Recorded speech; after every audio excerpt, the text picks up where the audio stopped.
Hey, welcome to Podnutz Daily for July 7th, 2008. Computer came in today. It was a Dell Inspiron with a laptop, 6000 with a bad power jack. And as much as I like working on laptops, I hate doing these power jacks on these Dells because they're the power adapters that actually have three different leads going into the computer. There's like a 19 volt, there's a ground, and then there's like a 5 volt. And the power jacks have about 8 attachments on the bottom of them that they all solder onto the motherboard.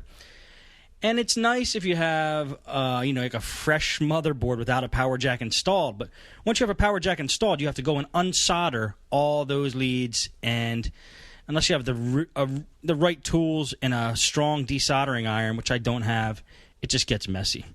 But the point I want to make here is these power jacks also, they're not the kind I buy at Radio Shack. I always talk about going and buying power jacks for the laptops at Radio Shack. These you have to buy from Dell, or you could take them off an existing motherboard that you have. This is why I always save bad motherboards. I have a stock of like maybe 5 bad laptop motherboards, different brands, and about 5 just regular desktop motherboards laying around. I'm always pulling parts off them, like capacitors, the power jacks, different things. In this case, I had a power jack because I had a bad Dell motherboard laying around. I had like I don't know, something was wrong with it. Anyway, but the jack was part of the motherboard was fine. So I used that jack. Now I had to desolder that jack from that motherboard, which is just as fun as installing it on a motherboard that has had a jack removed. So I videotaped it too. It's going to be part of the laptop repair videos I'm putting out. And it worked. Everything was fine. Just wanted to make the point of save motherboards. I saved like $20 on having to order that jack from Dell or over the internet, and I got it done in the same day he brought it in. So that works out. It's always good to keep some spare parts laying around. Let's see what else here. After fixing his computer, he also wanted to upgrade to a gig of RAM from 512. Now he's running Windows XP. In my opinion, Windows XP 512 of RAM is fine for normal uses, which is all he was doing. But he was adamant on upgrading to a gig because he wanted more speed.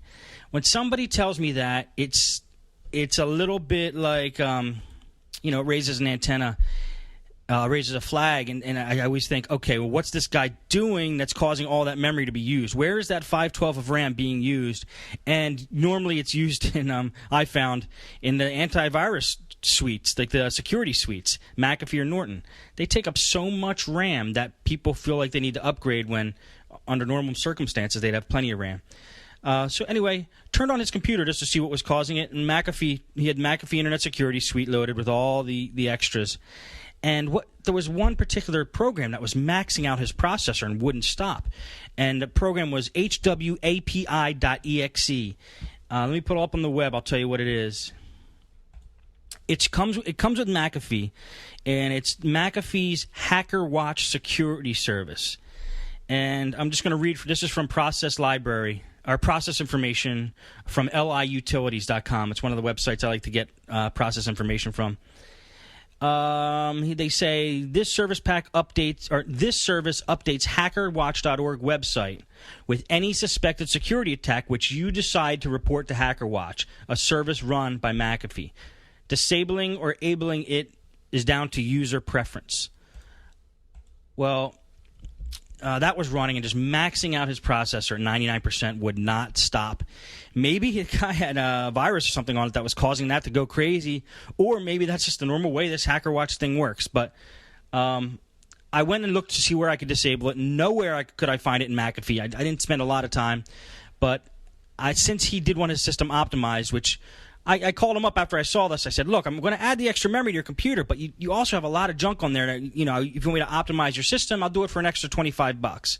So it was $99 for the laptop jack repair, $50 for the gig of RAM, and then an extra $25 just to optimize the system. So first thing I did, took McAfee off.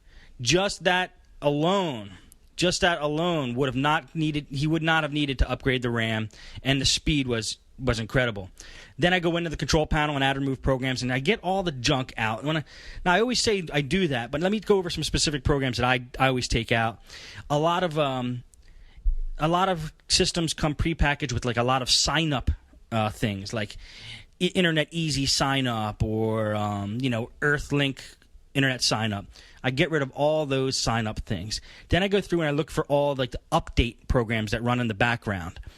Some you need, like it's nice to have Apple Update running every once in a while to update your iTunes and stuff. But there's so many programs that want to update that are going to run in the background and constantly monitor if you need an update. This is going to take up too much RAM. So the programs that you don't kind of care too much about or that you will remember to update manually, get rid of all those update things. Like Sonic likes to update their CD recording software. I always pull that out of there. Then there's some stuff still comes with dial-up modem devices like applications and stuff like that. I make sure the person's running broadband, and I just uninstall the dial-up stuff that they're never going to use. And even if they do, they probably wouldn't need that program anyway because they're going to run AOL or something like that. Or when they install People PC, it'll install its own software, like Modem Helper and those kind of things.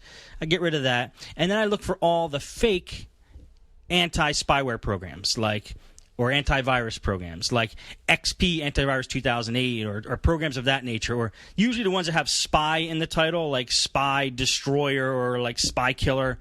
Those, programs that were probably installed by the spyware company who made the spyware to take off the spyware. And I just do a good cleanup on the system. Then I take a look at MSconfig, see if there's anything else in there that didn't show up in add remove programs that's starting up. Clean that up a little bit. Run Smith Fraud, CCleaner, and just get the system running fast that way. So in total, with all the work I did, that was a $175 job right there. In the meantime, my dad went out and did a job. Our person had to hook up a wireless. He had a problem hooking up a wireless network. Now, it was just one laptop. He had a DSL modem and a Netgear router, wireless G router, just that normal white one, and could not get internet from the laptop. Now, I learned this the hard way, but when my dad went out there, he started learning the hard way till he called me up and said, what the heck's going on here?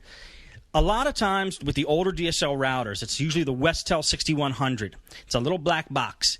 The default IP address of the modem, the DSL modem, Verizon gives you when you sign up for DSL.